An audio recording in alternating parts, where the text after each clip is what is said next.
हिमालय की ऊंचाइयों में बर्फ से ढकी चोटियों के बीच स्थित है एक ऐसा मंदिर जो न सिर्फ भगवान शिव का निवास माना जाता है, बल्कि जिसने समय, आपदा और मृत्यु को भी मात दी है। ये है केदारनाथ। एक मंदिर जो 5000 वर्षों से अधिक खड़ा है, एक स्थान जिसे कोई बुलावे के बिना नहीं जा सकता। आज हम जानेंगे इस मंदिर का इतिहास, उसकी पौराणिकता, 2013 की तबाही और उन रहस्यों को जिन्हें विज्ञान भी नहीं समझ सका। यह सिर्फ एक यात्रा नहीं है, ये श्रद्धा, चमत्कार और रहस्य की कहानी है। केदारनाथ मंदिर समुद्र तल से लगभग 11,755 फीट की ऊंचाई पर स्थित है।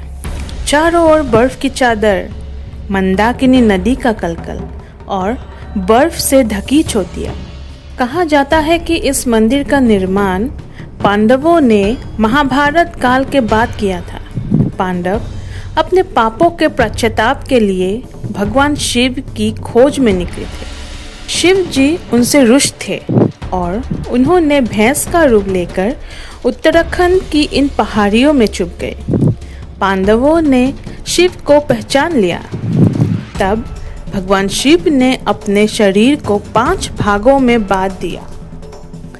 पीठ केदारनाथ में, मुख रुद्रनाथ में, ध्वजा तुंगनाथ में, नाभि मध्य महेश्वर में और जटा कल्पेश्वर में।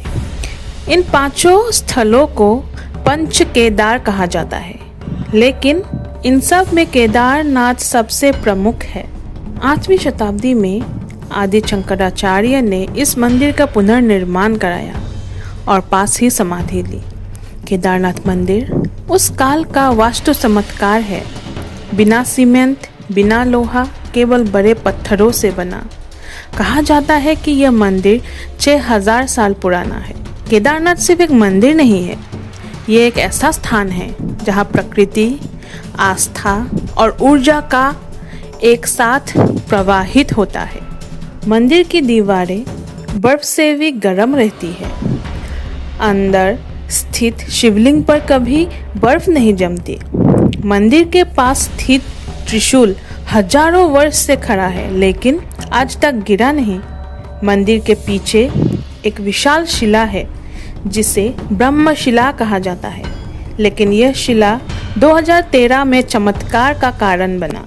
16 जून 2013 उत्तराखंड के इतिहास का सबसे भयावह दिन।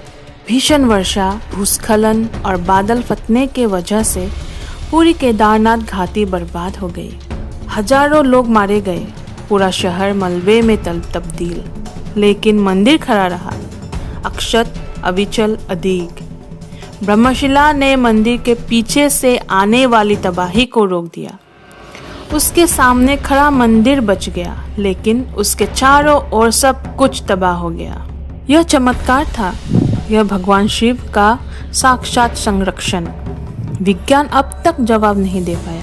इस बार ने सब कुछ बदल दिया, लेकिन मंदिर नहीं। केदारनाथ की यात्रा आसान नहीं है। हरिद्वार से सोमप्रयाग तक गाड़ी जाती है, फिर गौरीकुंड से केदारनाथ तक 18 किलोमीटर की कठिन पैदल यात्रा है। आज हेलीकॉप्टर सेवा भी उपलब्ध है, लेकिन बहुत से श्रद्धालु पैदल ही जाते हैं, क्योंकि मान्यता है बुलावा आया है तो पहुंचना जरूरी है। लोग बताते हैं टिकट होते हुए भी हेलीकॉप्टर कैंसिल हो जाता है। रास्ते में अजीब घटनाएं होती है। कुछ लोग बार बार प्लान बनाते हैं, लेकिन कभी पहुंच नहीं पाते हैं। कहते हैं शिव बुलाते हैं तभी केदारनाथ दर्शन संभव है।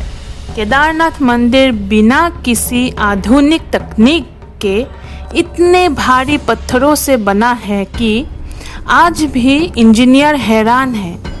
बिना गोंद, बिना सीमेंट, 6 फीट मोटी पत्थर। इतना ऊंचा क्षेत्र जहां साल के 6 महीने बर्फ जमी रहती है, फिर भी मंदिर पर कभी असर नहीं पड़ा। कुछ शोधकर्ता मानते हैं कि यह स्थान वास्तु ऊर्जा केंद्र है, वॉर्टेक्स पॉइंट इंग्लिश में इसे कहते हैं, जहां पृथ्वी की ऊर्जा विशेष रूप से सक्रिय होती है। 2013 की आपदा के बाद सरकार और साधुओं के सहयोग से मंदिर के आसपास का क्षेत्र पूरी तरह पुनर्निर्माण किया गया।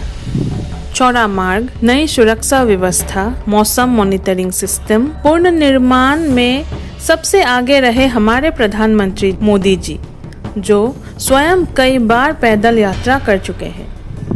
आज भी मंदिर के पीछे आदि शंकराचार्य की मूर्ति और समाधि स्थापित की गई है। यह स्थान अब और अधिक दिव्य हो गई है। जो एक बार केदारनाथ जाते हैं वो कहते हैं कुछ अंदर बदल गया।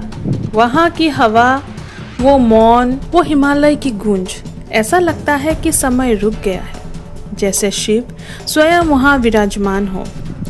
कई यात्रियों ने बताया है कि यात्रा के दौरान अलौकिक अनुभव, मंदिर के पास शांति और दुनिया में कहीं नहीं है। रात को घंटियां अपने आप ही बज उठती है।